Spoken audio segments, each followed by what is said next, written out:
Tahu ifam Abu Bakar ini Yeroham makan kisah kama tu kadi bayi malee yan hidajira malee gafa gal maka bayi jenna malee yada hidajiru kana namu wal hubata jede yada Abu Bakar adamiti durin lewani sani tiyata ture ko jolumar ma wajini wanta inambe ka achirati unda ewani wagga digdama durawanan jede wahi amma si yada cisu barbada kanani cubbu jalan daddabu biyyaaf biyyee ta'u maqaan koo waara ulfinaan galmaa eeseenaan koollee tura uffadhee bobbaheen galu taayitaatii ottaan kajeelu kananii quufa qochuma hidhamaa du'aa saamama aanaan jibbamaa sammuun komama muramuu mormaa yoomin ayyamaa biyyaafin dhimmaa sabaafin falmaa kanaaf itti aansee galatooma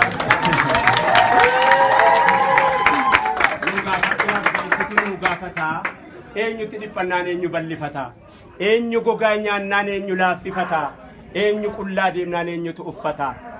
Seera lafa kaa'uun beekaa bira kaa'uun seera na buluu fi seera na bulchuu fi taayi kananii cubbuu jalan daddabuu biyyaaf biyyee ta'u maqaan koo waara ulfinaan galmaa eeseenaan koollee tura.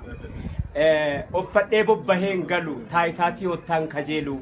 kananii quufa qochuma hidhamaa du'aa saamama aanaan jibbamaa sammuun komama muramuu mormaa yoomin ayyamaa biyyaafin dhimmaa sabaafin falmaa kanaaf itti aansee galatooma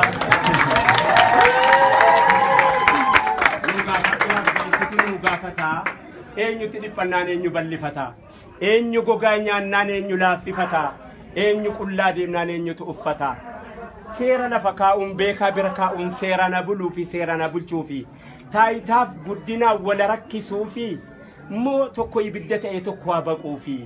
kuni gaafiidha sadan kuni galatoomaa kaamil shamsuu jecha lamatti naaf dabalu.